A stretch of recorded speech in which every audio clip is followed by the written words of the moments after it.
Do you believe in forgiving or forgetting? He did it with that lazy shrug he saves for anything that costs me time or money, dragged the edge of some metal toolbox across the rear door while maneuvering his truck in our parents' narrow driveway, then stared at the streak like it was a funny smudge and said, "You'll get over it, you always do." And the part that hit me was not the scratch, not the chipped paint, not the sinking feeling of another weekend at a body shop, but the way he made my reaction his property before I even had it. Like my patience was a family resource he could tap without asking and without limit, and everyone else would nod because I'm the one who swallows things so the afternoon stays calm. I could feel the words lining up in my mouth the way they do when you have a whole history ready to testify. All the little receipts of borrowed cash that never found their way home. The borrowed laptop that came back with a cracked hinge and a story about how it was already loose. The way he laughs when I ask for basic respect like I'm being dramatic or needy, and I could have unloaded all of it right there in the driveway, but I looked past the gouge and saw our mother in the kitchen window, doing that worried smile that really means please do not start, and I saw our father rubbing his eyes because conflict for him is a sinus headache. And I realized if I spoke now the whole thing would turn into the usual lecture about family harmony where my brother gets absolution because keeping peace apparently means paying for it myself. So I inhaled and let the anger slide down into a place I don't visit often because once I set something there it tends to stay. He tapped the door with his knuckle like it was no big deal and said he would Venmo me later, which we both knew was theater. And when I asked him to repeat what he just said, he grinned, "You'll get over it," as if the phrase were our private joke. And I said nothing because I did not want him to hear the plan forming in the pause. I wanted him to hear emptiness, that dependable quiet he counts on, the quiet that has always cost me more than the repairs ever do. There was a time when I thought the fair thing was to explain, to walk people through the math of burden and say here is what it costs to be the one who forgives with a smile. Here is what it costs to be the reliable daughter with the reliable job and the reliable car that everyone treats like a community car when it is convenient and a personal luxury when it is damaged. But explanations in this family have a way of dissolving into comments about tone or timing or how Daniel is under stress or how a scratch is not the end of the world, and I could already hear my father telling me he once drove a car with duct tape on the door and no one died, and I could hear my mother offering to make potato salad like snacks were the same thing as fairness. So I took out my phone, took a photo of the damage in one long close sweep because details matter when you finally decide not to be the easy one, and I asked Daniel to step away so I could open the door without making it worse, and he said I was being extra. And I said I'd rather be extra now than pay extra later, and he laughed and tossed me my keys like a coin to a busker, and I caught them and said thank you, because politeness can be a blade if you hold it the right way. Inside the house, my mother started with the small talk that always shows up when she senses a storm brewing, and I answered her with the kind of calm that makes people think you are over it, which is exactly what I wanted her to think. And then I excused myself to the hallway where the insurance folder lives in the cabinet with warranty manuals and old tax returns, because if I was going to be treated like the grown one, then I would use grown tools. And if my brother wanted to live like nothing sticks to him, then I would learn the rules about what sticks whether you like it or not. I did not read like a lawyer. I read like someone who is tired of paying for lessons that never change the student. Tracing lines about named drivers and permissive use and responsibility for incidents in a driveway that counts as private property on paper even though it feels like a shared trap in real life. And I marked a few things with a pen because ink has a way of making intentions real, and somewhere between a clause about liability and a note about payment disbursements a thought arrived with the clean snap of a door latching, not loud, not dramatic, just definite in the way that lets you close your mouth and stop arguing forever.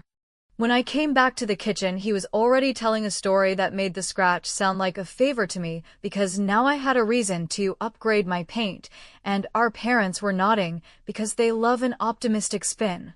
And I said I needed to grab the policy number, and he said do whatever, and I said of course, and I looked at him for a long quiet second that he did not register as a warning, because warnings in this house always came from me as words, not silence. And he has never learned to listen to silence. I put the folder in my bag without explaining. I told my mother I would text her later about dinner next weekend. I told my father I would handle the repair, and he patted my shoulder like I had just volunteered for a chore. And Daniel winked like he was doing me a favor by being himself, and I smiled, because some gifts are better when the other person does not recognize the wrapping. Then I walked out to my car, looked once at the scar on the door, and thought, fine, let us put this habit in writing where it belongs, and as the engine turned over I knew he would not be smiling the next time we talked about who gets over what. By the time I pulled into my driveway and shut the engine off, I could feel that familiar instinct to make a speech working its way up my throat.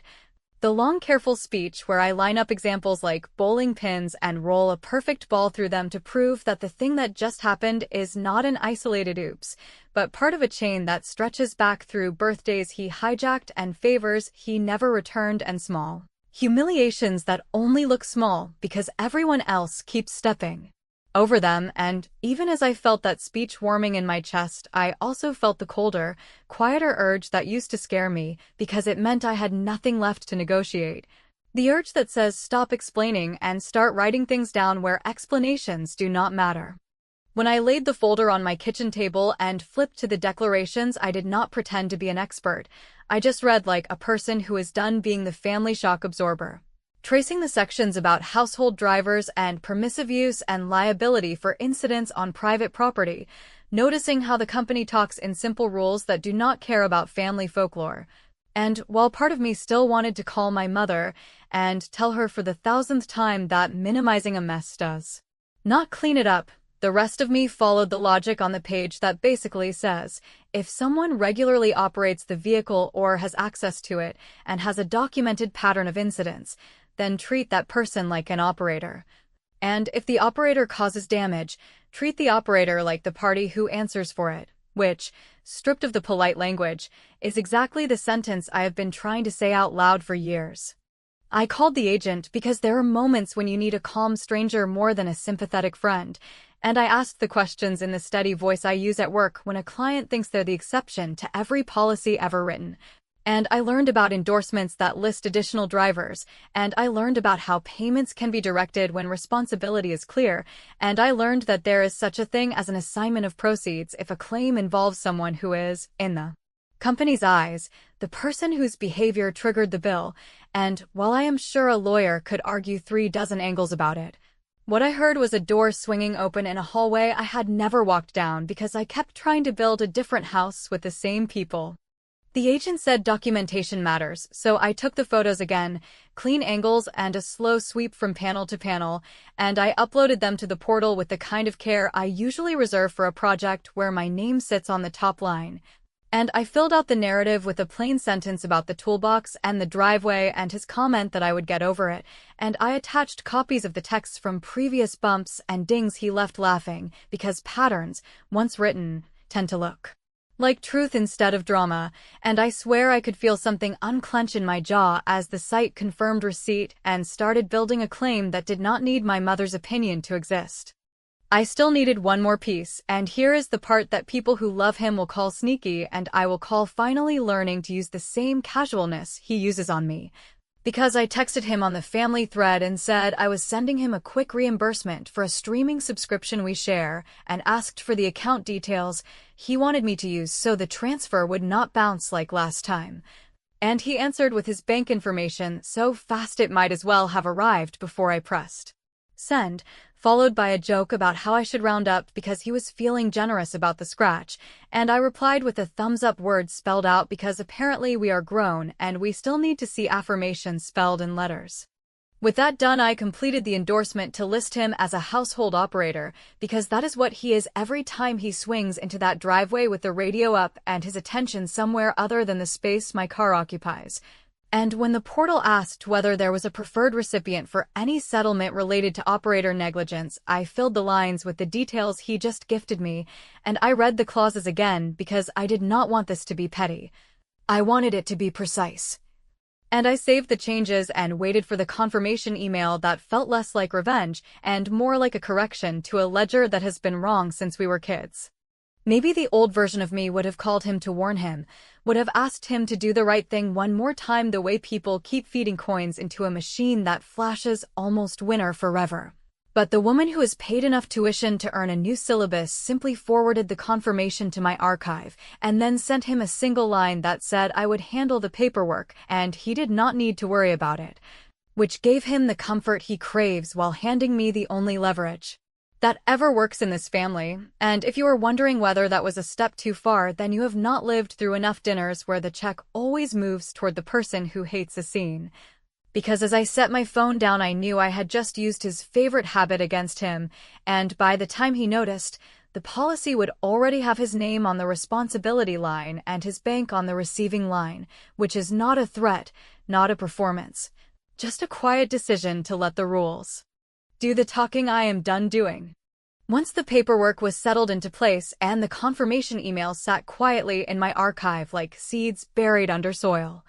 I realized that the next step was not to gloat or warn him, but to carry on with the exact kind of steady calm that he and everyone else had come to expect from me, because the success of this plan depended on the illusion that I had done what I always do, which is absorb the damage, sigh about the inconvenience, and show up at the body shop with my credit card. So I made a deliberate choice to be as predictable as possible while something irreversible was already moving in the background. The week after the incident, I visited my parents' house again, not because I wanted to be there, but because routine is camouflage, and sure enough, Daniel pulled up 20 minutes late in his oversized truck, loud music rattling the windows, announcing his arrival as if he were the headline act of a show no one had bought tickets for. And when he walked in, he gave me that same grin that said, "You still mad?" And I shook my head like I had decided to drop it, and he believed me, because belief has always come easily to him when it serves his comfort. So he leaned on the counter and started telling me about a side hustle he was considering that sounded more like a pyramid scheme than an income stream, while I nodded and asked a few polite questions to keep the peace, even as my mind replayed the clauses I had highlighted in the policy documents and the line of bank account details I had typed with steady hands. There is a strange power in pretending not to care when you are, in fact, arranging the ground under someone else's feet, and I found myself almost laughing at how easy it was to play my usual part while my internal monologue was completely different. Because while he bragged about his easy charm and his ability to get out of tickets with a smile, I kept thinking that there are systems in the world immune to charm, numbers that do not laugh, transfers that do not wink, and rules that, once activated, simply unfold in a straight line regardless of whether your parents think you are the fun one or the reckless one. Still, I will admit there were moments of hesitation, especially at night when the apartment was quiet, and I caught myself wondering if this was too much, if I was letting one scratch carry the weight of years of resentment, if maybe I should have settled for another exhausting confrontation that ended in my parents telling me to let it go. But every time those doubts rose, I reminded myself that the scratch itself was never the real issue. It was just the most recent headline in a newspaper I had been reading my whole life, a newspaper full of articles about dismissals, belittlements, and debts that only seemed to flow in one direction. So what I was doing now was not disproportionate, but finally proportional. Because consequences have a way of balancing stories that explanations never can. And then, almost as if the universe wanted to test my resolve, Daniel struck again a few days later, not with malice, I suspect, but with the same thoughtless clumsiness that he has always carried like a birthright. Because while pulling into the driveway at our parents' house, he clipped the corner of my bumper with his truck, left a visible scrape, and then had the audacity to laugh about it in front of both of them, announcing that my car must be cursed. And when I looked at him, my parents both turned to me, already expecting the familiar sigh, the practiced forgiveness, the dismissal that would let the afternoon roll forward without raised voices, and I gave it to them, smiling just slightly and saying, "It's fine, I'll take care of it," while inside me something almost electric hummed with the knowledge that the paperwork I had already completed meant that for once I really would not be the one taking care of it. He tossed me my keys the way he always does, like a casual lord granting permission to a servant, and I caught them without breaking eye contact, and for the first time in years I felt no urge to correct him, no urge to argue. because the corrections were already written in the policy, and the arguments had already been converted into lines of text on a claim form, and all I needed to do now was continue the play, to stay in character as the sister who gets over everything, while knowing that every new scrape, every casual dent, every smug dismissal would now attach itself to his record instead of mine. Not because I had yelled louder, but because I had quietly stepped out of the role they had kept me in and written his name on the line he had been earning for years. When I left that evening, I drove home with the scratches catching the last bit of daylight in the side mirror, and I thought about how silence can feel heavy when it is empty, but powerful when it is chosen. And I realized that my job now was not to push the plan forward, but simply to wait, because the waiting itself was part of the setup, and the next time he said, "You'll get over it," I would smile and nod, knowing that the only thing moving quietly under the surface was not my forgiveness, but his responsibility, and by then it would already be too late for him to undo it. When the email from the adjuster arrived with that careful corporate language that never raises its voice yet somehow makes everything sound final, I sat at my kitchen table and read it twice, letting the certainty settle in my chest as the claim number became a kind of spine for this whole mess. Because the note confirmed that with the endorsement listing Daniel as a household operator, and with the documented pattern of permissive use incidents on private property, responsibility for the damage would attach to the operator rather than the owner, and that any settlement or payment disbursement connected to operator negligence would follow the preferred recipient instructions I had already provided. Which meant I was done arguing about fairness at the dinner table, and was now simply following a rule that did not care who told the better story over dessert. I added one more piece, not out of malice, but out of the simple desire to stop paying twice for being reasonable. And I called the rental desk the adjuster recommended to activate the loss of use coverage I had been ignoring for years because I was conditioned to make do, and I confirmed that the direct billing would route through the claim, and the representative, who did not know me or my family dynamics, said in a calm voice that I could pick up the car that afternoon and that anything not covered would be charged back in the same channel the damages were, and I thanked her with the kind of relief that comes when you realize you have been carrying weight you no longer need to carry. And then I printed 3 documents with old-school stubbornness, because paper has a way of sitting in front of people that email never will. I chose to bring the envelope to my parents' house on a Sunday because routine is part of the performance, and when I walked in with a grocery bag and a smile, my mother's shoulders dropped 2 inches in visible gratitude. And my father made that small joke about my car having bad luck, which used to feel like a bandage and now felt like a cue, and 15 minutes later Daniel arrived, noisy and late and pleased with himself, and he kissed our mother on the cheek and called me kiddo in the voice he uses when he wants to reset the story without apologizing, and I let him, because letting him feel comfortable one last time was the cleanest way to let the moment land. Over chicken and stories that floated past me like shallow clouds, he made a point of reaching into his pocket, holding up a wad of cash, and saying he could spot me a little for the scratch if it would help me calm down, and he said it the way a man tips a valet.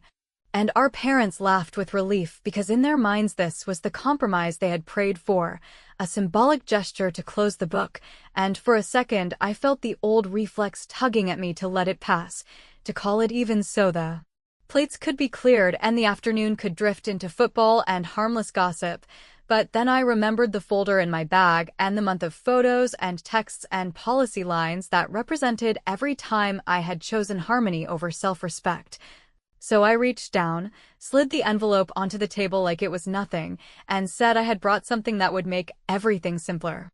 He opened the flap with the lazy confidence of a man who believes in his own invulnerability, pulled out the copies, saw his name in the operator field, saw the endorsement date, saw the claim acknowledgement, saw the assignment of proceeds authorization with his bank details cleanly printed, and he laughed at first, because he always laughs when he is confused. Then he tried to hand the papers back as if they were a flyer, and I did not take them. I just pointed at the claim paragraph about routing of payments and the attached loss of use arrangement, and I explained in a voice so calm it surprised me that from now on, every ding and scrape he leaves on my car, whether it happens in our parents' driveway or on the street when he decides to move it without asking, will be answered by a process that considers him the responsible operator. That the body shop bill and the rental car invoice will not be tugging on my wallet or my patience, and that the company will talk to him directly. Not because I am vindictive, but because I am finally done being the family's unpaid deductible. He tried the usual angles, called it overkill and said I was making a scene for nothing, told our parents I was trying to embarrass him and that I should have just asked for a couple of $100 to patch the paint.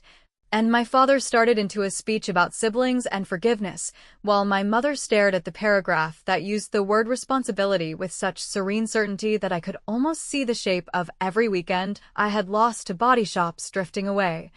And I kept my eyes on Daniel because this was between me and the man who had turned my patience into his budget line, and I said he should probably check his phone, because there ought to be a message from the bank alerting him to a pending arrangement tied to the claim.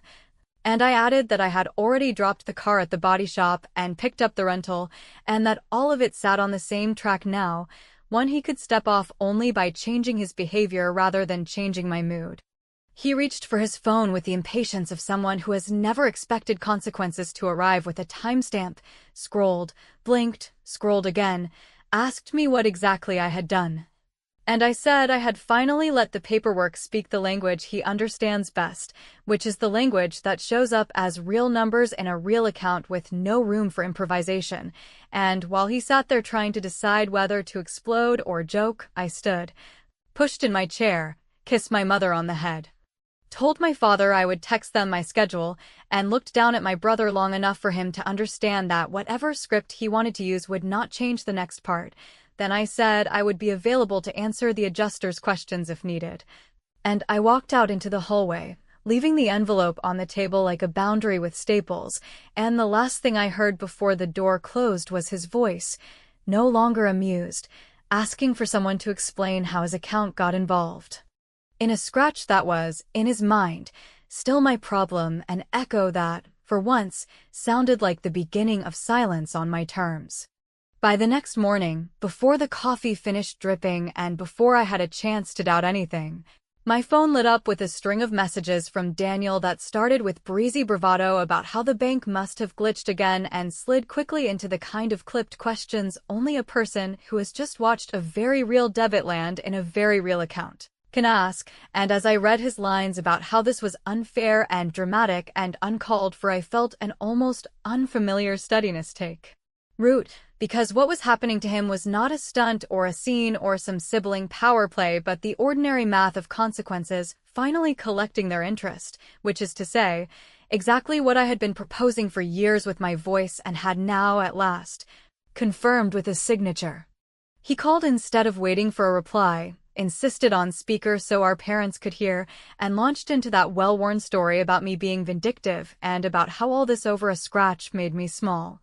And our father cleared his throat to begin a speech he has delivered in different outfits since we were teenagers, something about forgiveness and thick skin and how family is supposed to outlast property, but my mother, who had kept her eyes on the papers the day before like a person piecing together a puzzle that finally solves itself, interrupted with a sentence I did not expect to hear from her mouth, saying quietly that she had watched me pay for peace for years and had decided that maybe it was time peace paid me back. And the silence that followed was not dramatic or explosive, it was simply new, and in that newness my brother's voice lost the easy swagger he leans on when he is sure the room belongs to him. He said I needed to reverse whatever I had done because the shop was already calling and the rental desk had tagged his name and the adjuster wanted a statement and his card had captured a hold he had not authorized, and he demanded that I undo it now today. Before lunch, like I was an assistant who had booked the wrong flight, and I told him in a tone so even it sounded like air conditioning that nothing needed to be undone because nothing had been wrongfully done, that the endorsement listing him as an operator was accurate to our lives, that the assignment of proceeds was entirely legitimate, that the claim would run along the track it had always been meant to run if the responsible party had been correctly named from the start, and that the only switch available now lived in his choices going forward rather than in my mood. He tried a different door, offered cash and a handshake and a promise that he would be careful from now on if I just canceled the paperwork and called off the company. And I told him that I was not seeking reimbursement for a single door panel so much as I was retiring from the unpaid job of being this family's deductible, and that if he wanted simple terms I could write them cleanly. So I laid them out the way an adult does when she is done negotiating with weather, saying that he would not touch, move, or lean on my car again, that any incident involving my vehicle would be reported without debate, that he would park on the street rather than play driveway shuffle with my bumper, and that once he had a streak of spotless behavior long enough to look like a new pattern we could revisit the endorsement, not to reward him, but to reflect reality, which is exactly what the policy had done for me. He said I was blackmailing him, and I told him I was documenting boundaries, and he laughed the way he laughs when he is scared, that high little bark that used to make me pull back. And I told him I was willing to offer one gesture of mercy that had nothing to do with his narrative about me being cruel. And I emailed a zip file of photographs and dates from smaller scuffs and 2 previous stings I had never claimed because I had been trying for harmony, and I added a line that said these would stay in my archive and used, provided he honored the boundaries we had just spoken aloud, and I watched 3 dots blink on my phone and go away and come back, and in that rhythm I felt, maybe for the first time in our adult lives, the weight of the choices he was actually making settle on the person making them.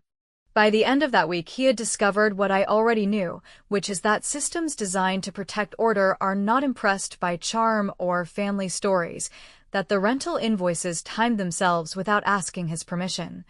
that the body shop captured authorization the moment the adjuster assigned responsibility, that the premium on his own policy shuddered upward because the world keeps a ledger even when a household refuses to. And when he tried to make another scene in our parents' kitchen, waving a statement like a flag, I slid the final letter across the table, the one that confirmed the claim had closed exactly as the policy prescribed and that the disbursement had landed exactly where the authorization had sent it. And I looked at him long enough for him to register that there was no lever left to pull except the one labeled change. He asked if I felt good about myself, which used to be my cue to comfort him, to take some of his embarrassment so the mood could improve, but I told him I felt accurate, and that accuracy would be the rule from now on. And I stood up and told our parents I loved them and that I would be around, just not available for the job I had quietly performed for decades, and I thanked my mother for seeing me, and I hugged my father before he could tell me this would blow over. And I turned to my brother and said, with the same gentleness he has so often mistaken for weakness, that this was what getting over it looked like on my side of the table, that the next time he wanted to test the limits of my patience, he should remember how quickly paper moves when pushed. And that if he came to me with respect, he would find me generous, and if he came to me with that smirk, he would find me gone. I walked out carrying nothing but my keys and the quiet, and while I do not know whether he will ever admit to anyone that the lesson landed, I do know that for the first time in many years I did not narrate my worth to people who preferred me voiceless. Because the policy, the claim, the transfer, and the envelope had spoken in a language he could not talk over, and as I closed the door behind me I felt no triumph and no guilt, just the clean logic of a final move executed at the exact pace necessary to be understood, and if there is lingering conflict it does not live inside me anymore, because I did not win by shouting, I won by changing the rules of the room we kept pretending was fair, and that, to me, will always be the kind of ending that makes people lean back and say, not was that too far, but finally, that was epic.